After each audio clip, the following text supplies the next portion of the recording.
From Studio 4 in the world headquarters of RT America in our nation's capital, this is the News with Rick Sanchez. And hi, everybody. I'm Rick Sanchez. Last Friday, we were first to report a full 24 hours before any other news media that Iran was willing to admit that it accidentally shot down the Ukrainian airliner. We had that story, first because of our sources in Iran, and second because we were willing to ask the tough questions.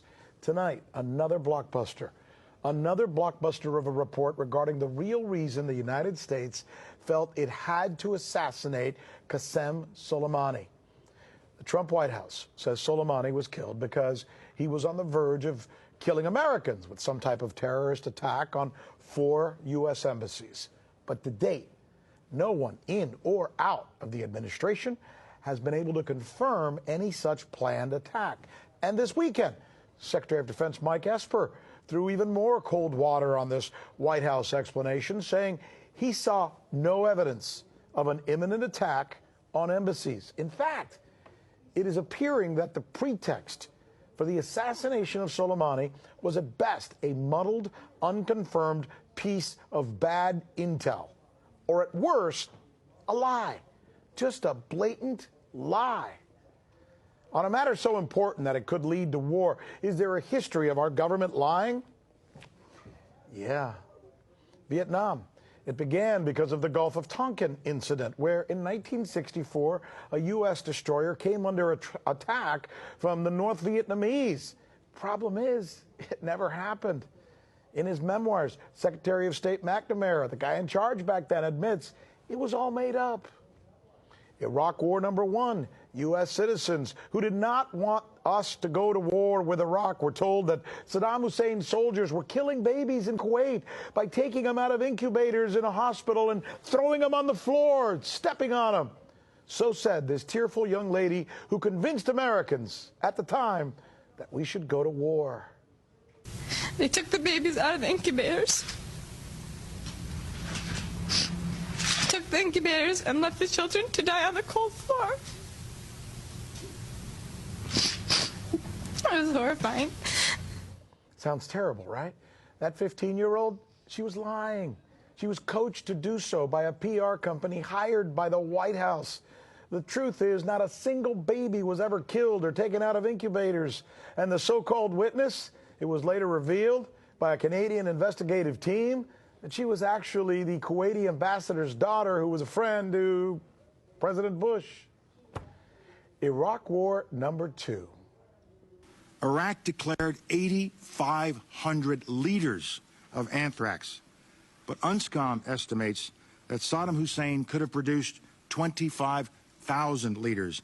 If concentrated into this dry form, this amount would be enough to fill tens upon tens of thousands of teaspoons.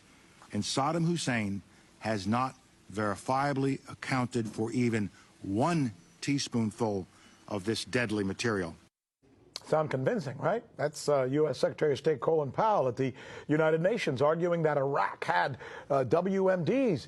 Because Bush, Cheney, Rumsfeld, and Tenet were not credible at the time, Powell was chosen and coaxed into giving that speech that led to the second war in Iraq. Today we know it, too, was a lie, and one that even Mr. Powell says he horribly regrets now. So now our government appears once again to be lying to us about an assassination that could lead to a war with Iran. So here's the question. If Soleimani wasn't planning an attack, then what is the real reason that he was snuffed out by a U.S. military drone? The answer, according to several global intelligence platforms like the Stratfor Group, who focus exclusively on geopolitical shifts for their investors, it's possibly this. Iran and Saudi Arabia were beginning the early stages of a détente of sorts, a coming together, a possible truce without, key here, without Washington's blessing. This truce was being mediated by Pakistan and Iraq. In fact, the reason that Soleimani arrived in Iraq on that day when he was hit with the drone that killed him, when he was assassinated, was to meet with Iraqi Prime Minister Adil Abdul Mahdi, who would then take Soleimani's message and deliver it to the Saudis. He was the go-between. Why were the Saudis suddenly warming up to Iran? And why did that so bother the United States? Or was it maybe the Israelis that it led to having Soleimani eliminated? Was keeping the Saudis and the Iranians apart as enemies the real reason that Soleimani was assassinated? Man, this is big stuff, I'm telling you. This is the News with Rick Sanchez, where we get ahead of the news and we do stories the other guys won't even touch. You know why?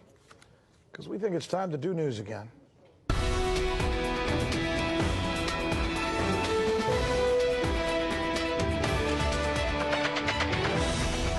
Okay, here's our list of the questions we think you're going to be asking tomorrow.